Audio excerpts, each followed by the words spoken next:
بڑے لوگ جو ہیں وہ قوموں کو انعام کے طور پہ دیے جاتے ہیں اور سزا کے طور پہ روک لیے جاتے ہیں. جس کی زندگی میں رومانس نہیں ہے وہ بھی کوئی انسان ہے. مثلا میری زندگی کے اندر رومانس ہے کہ پاکستان میں لگ بھگ کوئی 2 لاکھ لائرز ہیں اور ان میں سے اگر ریئل سینس میں آپ وکلا کہیں تو میں 10,000 سے زیادہ نہیں گنتا. افتخار چودھری صاحب کی تاریخ ہے, مجھے یہ کہنے دیجیے کہ یہ جو تاریخ تھی اس نے بہت برا ایک رول پلے ہمارے پہ کیا ہے.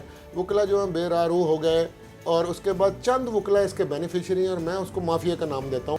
53,000 مقدمہ جو ہے تو سپریم کورٹ میں پینڈنگ ہے اور اگر ہم اسی رفتار سے چلتے رہے تو 320 سال لگیں گے کہ مقدمات کو ریزالو کریں. یہ جو مفید گفتگو ہے یہ میں لے کے بیٹھ گئی. یہ سٹیٹس کو ہمیں توڑنا ہے. اس ملک میں لوگ خوش نہیں ہیں.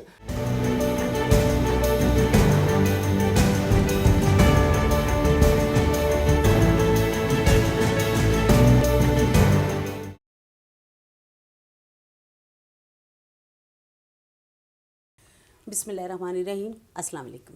گلیکسی سٹار 1 ود ایڈوکیٹ نرگس ناہید. ناظرین, آج ہمارا یہ پروگرام جناب ہمارے بہت لیجنڈ اور ہم سب کے بہت میں سمجھتی ہوں آئیڈیل ہیں وہ محترم ظفر اقبال کلانوری ایڈوکیٹ سپریم کورٹ, ان کے ساتھ ہے.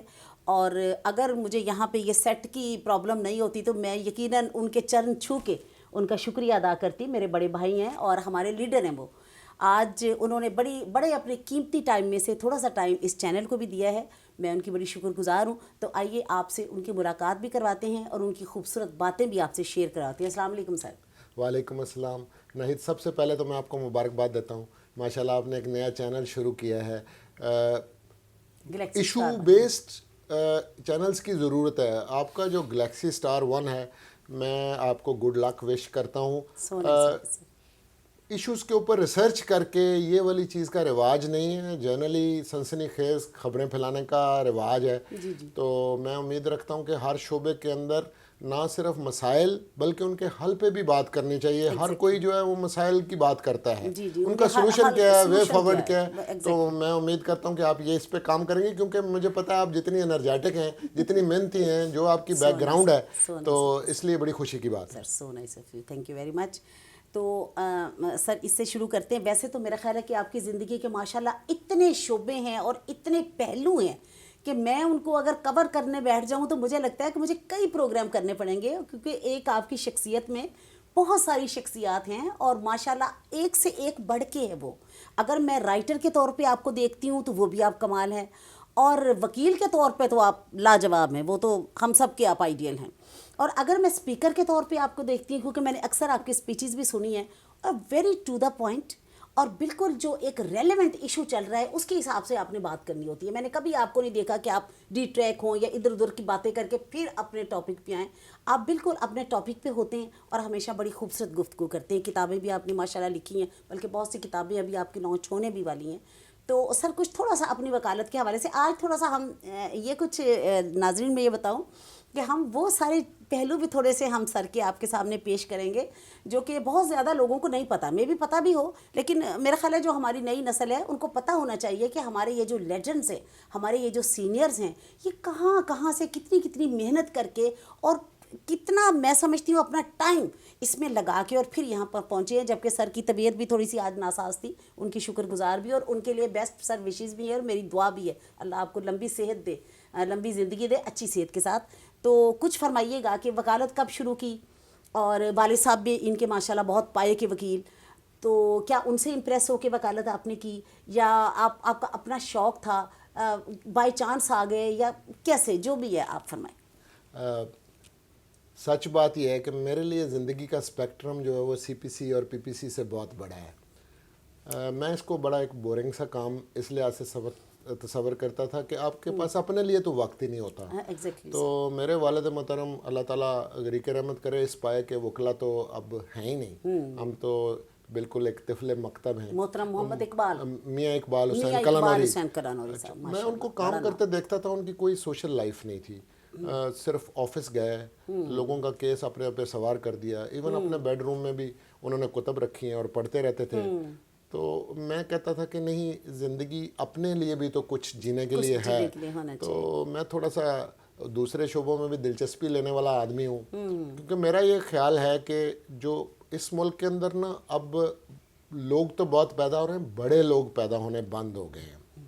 बड़ा बंदा क्या होता है, जिसने फिलॉसफी पढ़ी हो, जिसने हिस्ट्री पढ़ी हो, जिसने करंट अफेयर्स से शगफ रखता हो, जिसने कंपैरेटिव स्टडी ऑफ रिलीजन्स की हो, उसे लिटरेचर से दिलचस्पी हो, और फिर जो है वो अगर अपने शोबे के अंदर भी रिसर्च करे और उसकी टॉप पे जाए तो वो बड़ा आदमी होता है। यहाँ पे लोग कामयाब बिजनेसमैन पैदा हो रहे हैं, कामयाब वकला पैदा हो रहे हैं, डॉक्टर पैदा हो रहे हैं, फाइनेंशियल एक्सपर्ट पैदा हो रहे हैं, बड़े आदमी पैदा होने बंद हो गए हैं।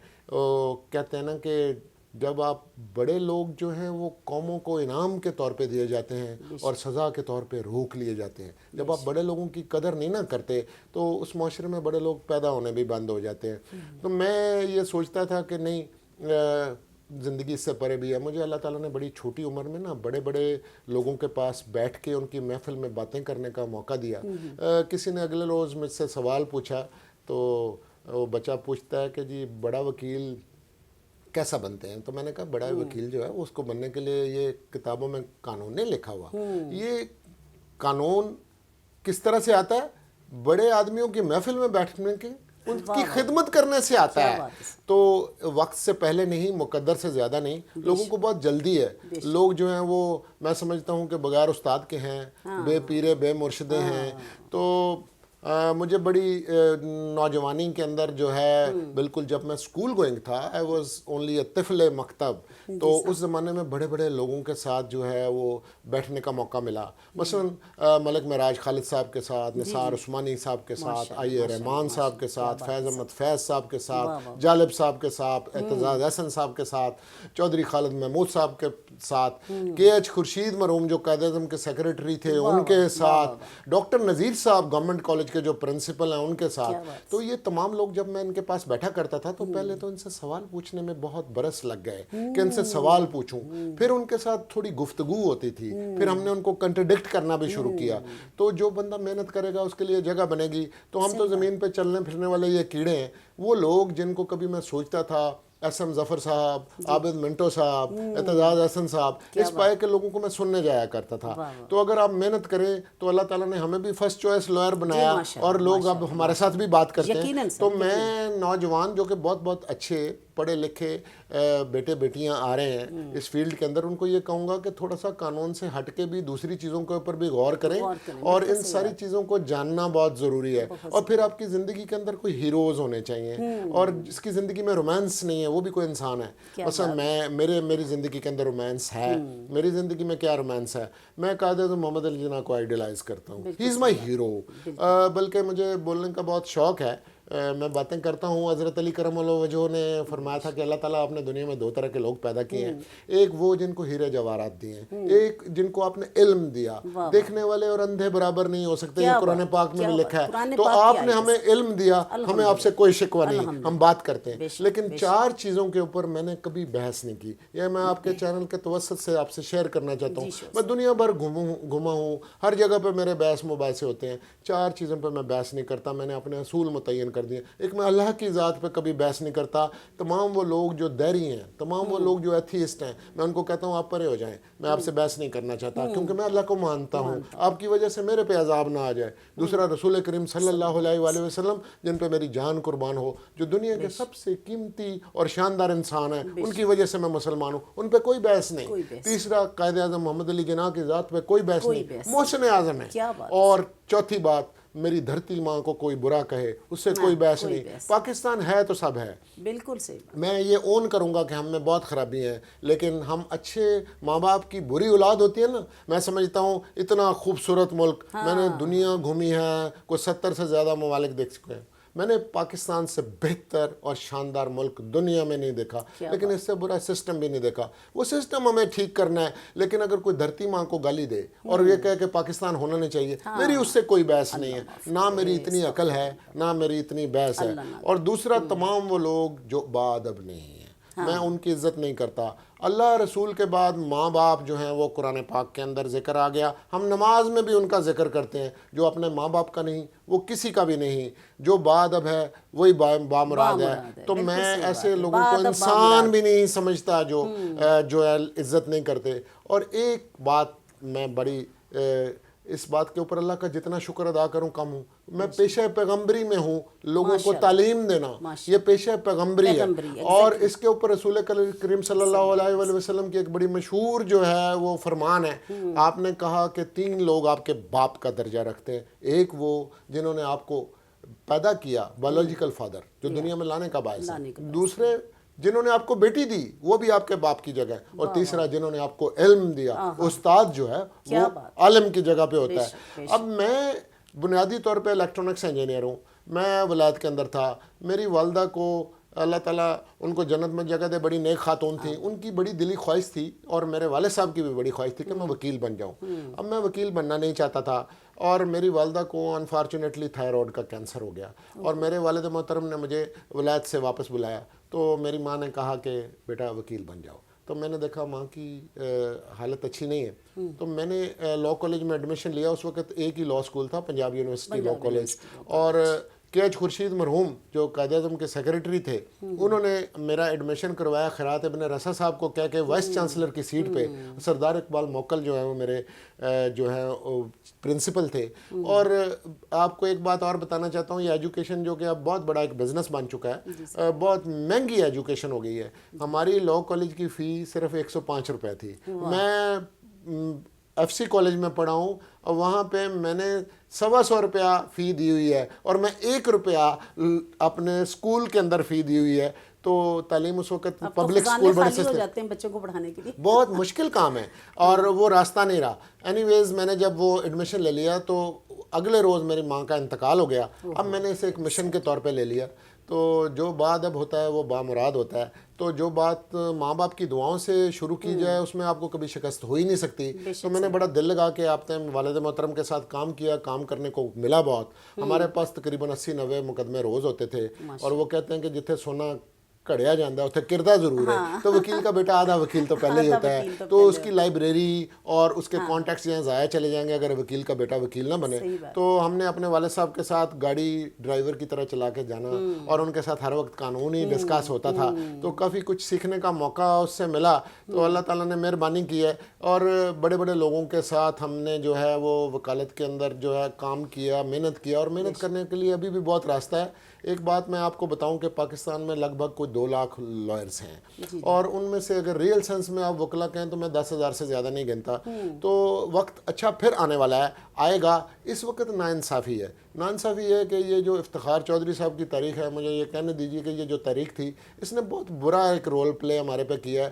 وکلا جو ہیں بے راہ روح ہو گئے، اور اس کے بعد چند وکلا اس کے بینیفیشری ہیں، اور میں اس کو مافیا کا نام دیتا ہوں۔ یہ بڑی بڑی فی جو ہے یہ کروڑوں روپے فی نہیں ہوتی، یہ فی نہیں ہوتی، یہ گارنٹیڈ ریلیف کے پیسے ہوتے ہیں، اور وہ چند وکلا اس کے بینیفیشری ہیں۔ میں کہتا ہوں 40-50 وکلا ہوں گے، 90% وکلا جو ہے ان کی تو آمدنی 50,000 سے زیادہ نہیں ہے، حالانکہ ہم معاشرے کا سب سے زیادہ سمجھدار، سلجھا ہوا اور باشعور طبقہ ہے۔ ایک وقت تھا کہ جب ہر بڑے شہر کے اندر، میں کہتا ہوں ہر بڑا گھر جو ہے وہ کسی وکیل کا تھا، یا انڈسٹریلسٹ کا تھا، یا ڈاکٹر کا تھا، باقیوں کے لوگ تو پیسے نہیں ہوتے تھے۔ دنیا بھر میں یہ بہت ہی اعلیٰ پروفیشن ہے، یہاں پہ بھی یہ عروج پھر آئے گا، کیونکہ وجہ یہ بن رہی ہے کہ جج صاحبان بھی انفارچونیٹلی ریلیف جو ہے وہ ان لوگوں کو ڈر کے دیتے ہیں جو ایک جتھا بنا کے جاتے ہیں، اور وہ وکلا گردی ہمارے لیے بڑی ایک بدنامی کا باعث بن گئی۔ ایک مٹھی بھر وکلا ان کی بات مانی جاتی ہے، یا باہر کے عہدیداران۔ اب باہر کے الیکشنوں کے اندر جس طرح کا پیسہ خرچ ہو رہا ہے، تو اتنا پیسہ لگا کے جو بندہ الیکٹ ہوگا 1 سال کے لیے، اب تو ایک فنکشن کے اوپر اتنے پیسے خرچ ہوتے ہیں جتنے ایک ولیمے کے اوپر پیسے خرچ ہوتے ہیں۔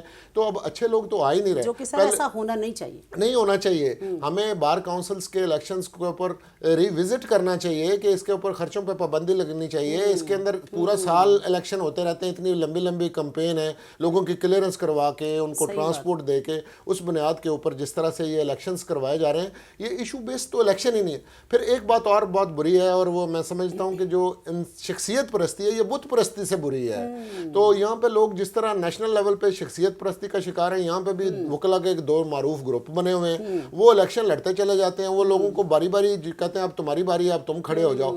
تو میں سمجھتا ہوں کہ ذرا اس سے ہٹ کے بھی کوئی اچھا اگر وکیل ہے تو اس کو جرت کر کے الیکشن لڑ کے، اور ایشو بیس جو ہے وہ سیاست کرنی چاہیے۔ وکلا کے مسائل کی طرف تو کسی کی توجہ ہی نہیں ہے۔ ہمارے ہمارے پاس بے شمار مسائل ہیں.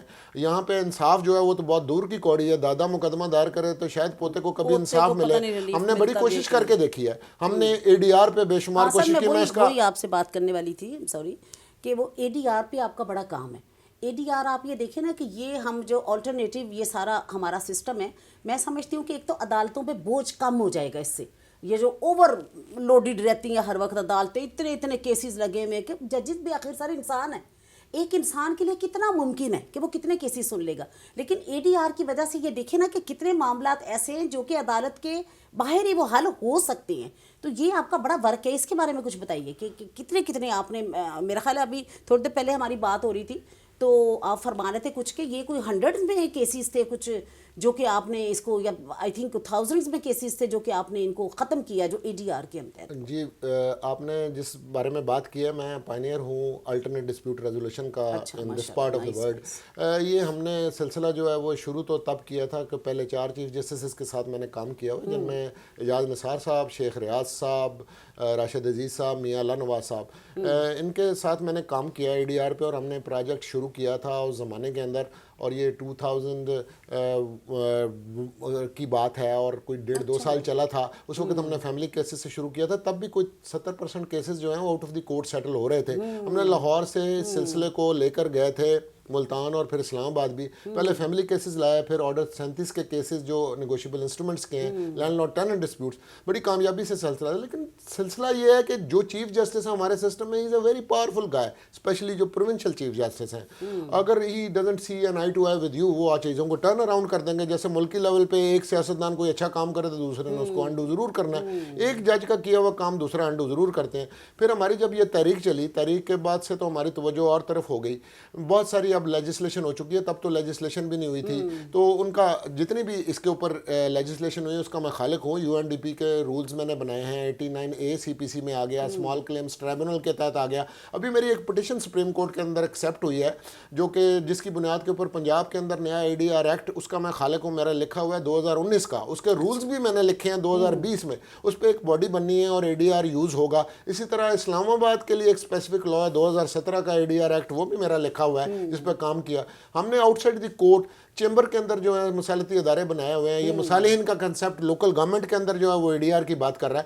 قرآن پاک میں ہے کہ اگر 2 فریقین کا جھگڑا ہو جائے تو آپ دونوں سے طرف سے ایک نمائندہ ڈال لیں اور صلح کی کوشش کریں, اور الصلح الخیر قرآن پاک کہہ رہا ہے. تو یہ چیز ایسی ہے جو ہماری ایتھوس کے قریب ہے.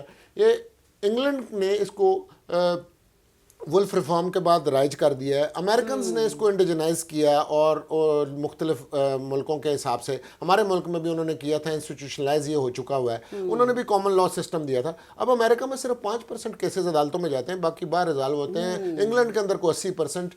یہ انڈیا کے اندر انہوں نے لوک عدالت کا کانسیپٹ لایا, بڑا کامیاب ہے. یہاں پہ سالش عدالت کا کانسیپٹ جو ہے بنگلہ دیش میں, جن کی ٹریننگ ہم نے کی تھی, وہ بہت آگے چلے گئے, کامیاب ہے. سری لنکا میں اب سی پیک کے اوپر میں یہ چائنیز کو ایڈوائز کر رہا ہوں کہ جس ملک کے اندر معاملات ریزالو نہیں ہوتے وہاں پہ انویسٹمنٹ نہیں ہوتی. تو میں ان کو کہہ رہا ہوں کہ یہاں پہ بھی آپ انٹرنیشنل کمرشل میڈیشن لے کے آئے ہیں, تو ان کے ساتھ میں کام کر رہا ہوں. وہاں پہ یہ بڑا اسٹرانگ نظام ہے, اور دنیا میں یہ سسٹم آ گیا. تو اگر majority of cases A D R کے ذریعے سے ریزالو ہوں, یہاں پہ منصور علی شاہ صاحب ایک بڑے انقلابی چیف جسٹس آئے تھے, میں ایڈوائزر اینڈ کنسلٹنٹ ان کا رہا ہوں. پنجاب کے اندر ہم نے 189 ججز کو جو ہے وہ ٹرین کیا, 36 ڈسٹرکٹ میں 36 سینٹر بنائے. اس میں ہم تمام طرح کے کیسز ہم نے ڈالے. اتنا یہ کامیاب پروجیکٹ تھا. 85% ریشو ہے, ہزاروں کیسز, 40 سال پرانا مقدمہ 1 گھنٹے 1.5 گھنٹے میں ریزالو ہو جاتا ہے. وہ سینٹرز بنے ہوئے تھے, کام کر رہے تھے, وہ ان کو پھر ریڈنڈنٹ کر دیا گیا, اس کے اوپر کام نہیں ہو رہا.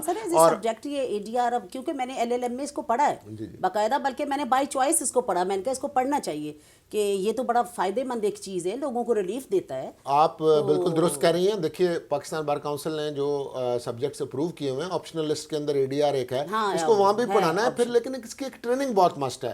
ایکریڈیٹڈ میڈیٹرز ہمیں بنانے کی ضرورت ہے. ابھی آپ دیکھیں میاں ثاقب نثار صاحب یہ جو لوگوں کی پبلک انٹرسٹ لیٹیگیشن کو ڈیل کر رہے تھے, ہیومن رائٹس وومن رائٹس کے جو کیسز ہیں, ان میں میجورٹی کیسز میں وہ ایز اے سنگل جج بیٹھ کے جو معاملات ریزالو کر رہے تھے, it was mediation which he was doing.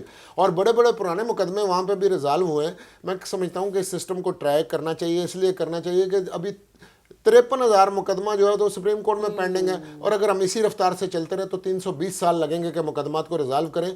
तो ये सिस्टम जिसके लिए अब ऑलरेडी कानूनी बैकिंग भी हो गई है, इसको ट्राई करना बहुत मस्ट है। और अगर मेजॉरिटी ऑफ केसेस इधर रिजॉल्व हो जाएं, और उसके साथ साथ हमने सिविल प्रोसीजर कोड पे जितना ज़बरदस्त काम किया है, केस मैनेजमेंट नहीं ले आए हैं और हर चीज़ मैंडेटरी कर दी है, टाइमलाइन लगा दी है, और अगर मेजॉरिटी ऑफ केसेस रेफरल से हल हो जाएं और बाकी केसेस के लिए अगर डे टू डे ट्रायल चले और उसके ऊपर पूरा होमवर्क किया हो तो 6 महीने से ज़्यादा तो कोई मुकदमा नहीं चलेगा। लेकिन एक बात है, और वो मैं ज़ोर दे के कहूँगा कि ये जो नई सिविल प्रोसीजर कोड ही हमने एक लिख दिया है लाहौर हाई कोर्ट के तवसत से, सेक्शन 122 में जो कमेटी थी मैं भी उसका मेंबर रहा हूँ, और उस पर जो इसको इम्प्लीमेंट भी ये कर रहे हैं, उसमें एक चीज़ रह गई कि ट्रेनिंग नहीं की, ना जजेस की है ना लॉयर्स की है, तो उन्होंने क्रॉस द बोर्ड एकदम लगा दिया, तो लोगों को समझ नहीं आ रही। तो अब दुनिया में चीज़ों को उसी तरह इम्प्लीमेंट करने की ज़रूरत है। अगर हम ये करेंगे तो फिर ठीक है, लेकिन मसला ये है कि यहाँ पर जो भी बंदा है ना जी, वो सच नहीं बोलता इस मुल्क में। ये मेरा अपना जुमला है, ये हर कोई मुफीद बोलता है, वो कहता है मेरा फ़ायदा किस में, ना सच बोलता ना झूठ बोलता है। ये जो मुफीद गुफ्तगू है ना, हमें लेके बैठ गई,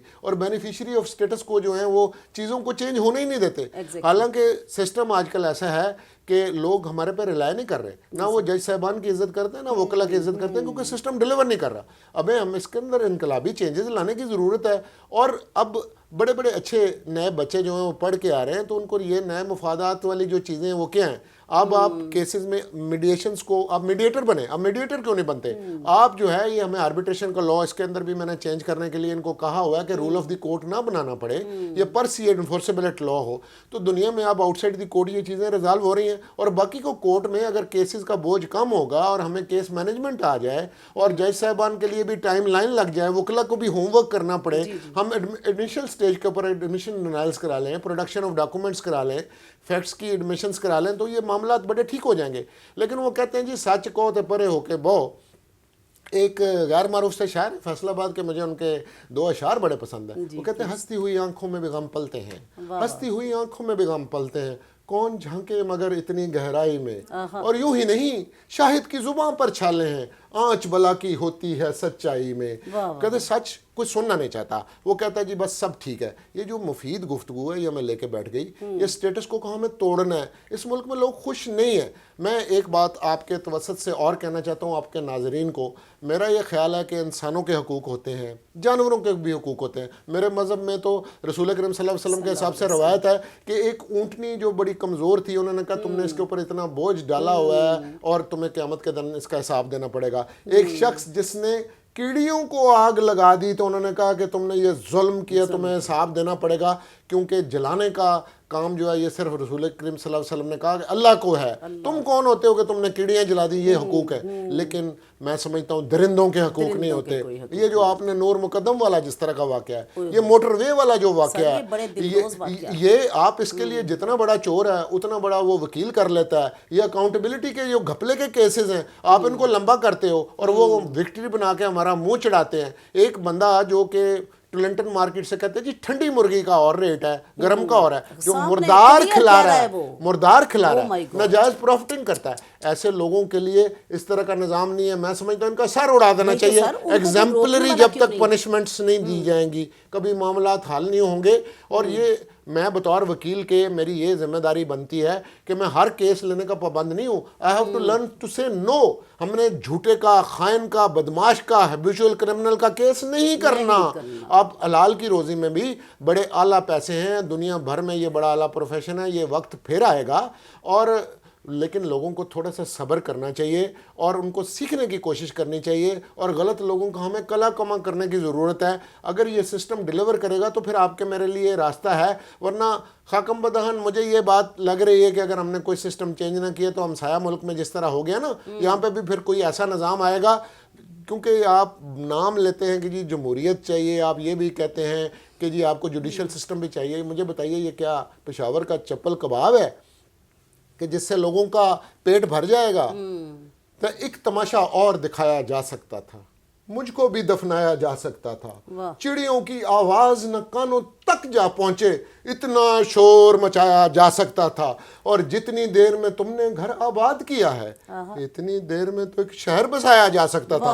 75 बरस हो गए हमें बने हुए, ये कल के बने हुए मुल्क कहीं के कहीं चले गए। इस सिस्टम को हमें अब रिवैम्प करना है, बेहतरी करनी है, और अल्लाह ताला का निज़ाम जो है जी वो अब्दी निज़ाम है। देखिए डिवाइन इंटरवेंशन भी होती है। अभी ये जो कोविड-19 है इसके अंदर आपने देखा ये जो बड़े बड़े ममालिक थे, बड़ी बड़ी बातें करते थे, उनकी मिथ अल्लाह ताला ने तोड़ी या नहीं तोड़ी, और इसलिए दुनिया में बैलेंस टूटते रहते हैं। हमेशगी सिर्फ अल्लाह ताला के घर में है। ये मेरा दोस्त जालिब कहता था कि तुमसे पहले जो एक शख्स यहाँ तख्त नशी था उसको भी अपने खुदा होने का इतना ही यकीन था। क्या बात है, सिर्फ अल्लाह रहता है। अल्लाह। ये कोविड-19 जो आई है ना जी, ये करेक्टिव मेजर है। ये ताकतवरों के खिलाफ कमज़ोरों के हक के अंदर एक आवाज़ आई है। इस खित्ते का मुकद्दर बदलने वाला है। अब हमारे मुल्क के अंदर इंशाल्लाह इकोनॉमी बेहतर होने वाली है। यहाँ पे हमारे चाइना से ताल्लुकात होंगे, हम तुर्की से बिजनेस करेंगे, हमारे ईरान से ताल्लुकात ठीक होंगे, रशियन स्टेट्स के साथ ताल्लुकात ठीक होंगे। यहाँ के लोगों के लिए अच्छा मुकद्दर लिखा जा चुका है। यहाँ पे वो हुक्मरानी, वो IMF और वर्ल्ड बैंक के चुंगल से हमें अब निकलना है। हमें लेकिन नौजवानों के लिए कोई रास्ता बनाना है। इस मुल्क में 59% यूथ है, नौजवानों का मुल्क है ये। यहाँ पे 25 लाख बच्चे मेरिट के ऊपर क्वालिफाई करके आ रहे हैं जिनके लिए कोई रोजगार नहीं है। आज मुझे ये कहने दीजिए, इस मुल्क के अंदर जनरल का बेटा जनरल है, पॉलिटिशियन का बेटा पॉलिटिशियन है, जज का बेटा जज है, ब्यूरोक्रेट का बेटा ब्यूरोक्रेट है, और बाकी सारे लोग जो हैं वो जाएं भाड़ में। नहीं, ऐसे माशरे नहीं चलते। हमें मेरिट लाना है और मेरिट के लिए जदोजहद करनी है। और मैं नौजवानों को कहता हूँ, ये आपका पाकिस्तान है, किसी के बाप का पाकिस्तान नहीं है। आप खड़े होके हक की बात करें। और एक इस वक्त क्रूशल मूवमेंट्स हैं, डिफाइनिंग मूवमेंट्स हैं। लोकल गवर्नमेंट के इंतखाबात होने वाले हैं। कॉन्स्टिट्यूशन ऑफ पाकिस्तान कहता है federal government, provincial government and the local government. दुनिया ने तरक्की की है काउंटी सिस्टम से, लोकल गवर्नमेंट के निज़ाम से। आपके तरक्याती स्कीमें लोकल गवर्नमेंट के लेवल पे बननी चाहिए। आपके लिए क्यों कर रहे हैं मुखालफत हर कोई इसलिए करता है कि उनके हाथों से जब ये इख्तियार चला जाएगा, मेरा नुमाइंदा मुझे करीब पड़ता है। और ये देखिए ताले आजमा जो था, मैं उनके खिलाफ जेलों के अंदर भी गया हूँ।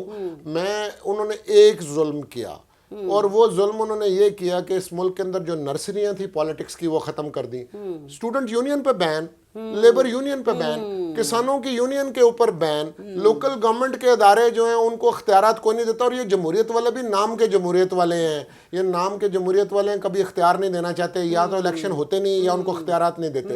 वो नर्सरी है जिससे नए पॉलिटिशियन उभर के सामने आएंगे। लेकिन सर उसका नेगेटिव इफेक्ट हुआ है। आप देखना वो नौजवान जो हैं वो फिर अपनी मैं समझती हूँ कि चले वो एक काम करते रहते थे, बिजी भी रहते थे, फिर वो कहाँ मसरूफ रहे हैं। आप ये देखें ना, ये आप स्ट्रीट क्राइम्स देख लें और सारी चीज़ें देखें। आपने दुरुस्त फरमाया। देखिए जी, इसीलिए तो हमारे नए पॉलिटिशियन, हम ये मारूसी सियासत का अगर खात्मा करना चाहते हैं तो आप अपने अपने इलाके में इस बात से बिल्कुल हट के कि किस जमात से ताल्लुक रखता है, अच्छे आदमी को मुंतखब कराइए।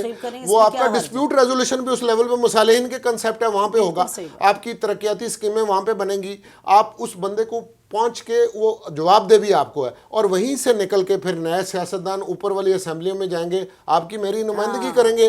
और जिस प्रोफेशन में हम ताल्लुक रखते हैं ना वकला, हम तो हैं ही लीडर, हम तो बॉर्न लीडर हैं। आप देखें जिस तरह से असेंबलियों के अंदर वकला की तादाद कम हुई है तो उनका जो परफॉर्मेंस है वो भी तो नीचे चली गई है ना। ये कोई हुस्न इत्तफाक नहीं है कि दुनिया की तारीख में जितने बड़े लोग पैदा हुए उनमें से आधे से ज़्यादा सिर्फ वकला हैं। सिर्फ वकला। आप मुझे बताइए, इसमें मैंने नाम लिया, मैं जब लेगेसी हूँ सर सैयद अहमद खान की, अल्लामा इकबाल की, कायद-ए-आज़म मोहम्मद अली जिन्ना की, यहाँ पे गांधी, आप उनकी बात कर लें, आप सारे वकला हैं। आप ओबामा का मुकाबला जो है वो क्या उस इंडिया अमेरिकन प्रेसिडेंट ट्रंप के साथ करा सकते हैं? नहीं जी, फ़र्क साफ जाहिर है। लॉयर जो है दलील के साथ बात करता है। तो हमें ये लीड करना है अपनी अपनी जगह पे रोल, और हमें खुद भी इलेक्शनों के अंदर अच्छे लोगों को लाना चाहिए।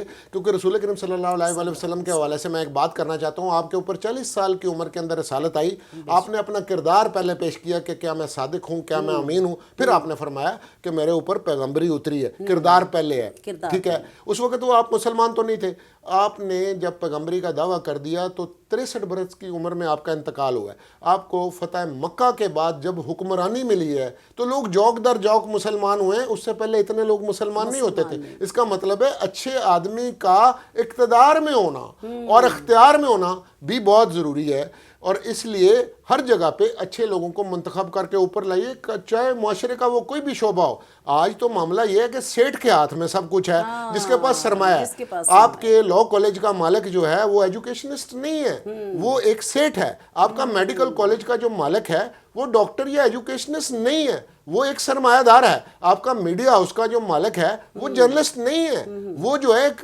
सेठ है।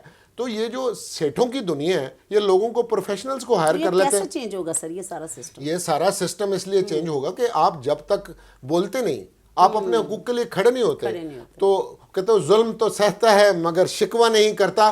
तो इस मुल्क में मैंने देखा कि बुरों की अब ना अक्सरियत हो चुकी है। पहले मैं कहता था शायद अच्छे आदमी जो हैं वो ज़्यादा है, नहीं, इधर बुरे ज़्यादा है, अच्छे थोड़े, लेकिन ऐसे बुज़दिल अच्छे आदमी का भी क्या फ़ायदा जो खड़ा ही नहीं होता।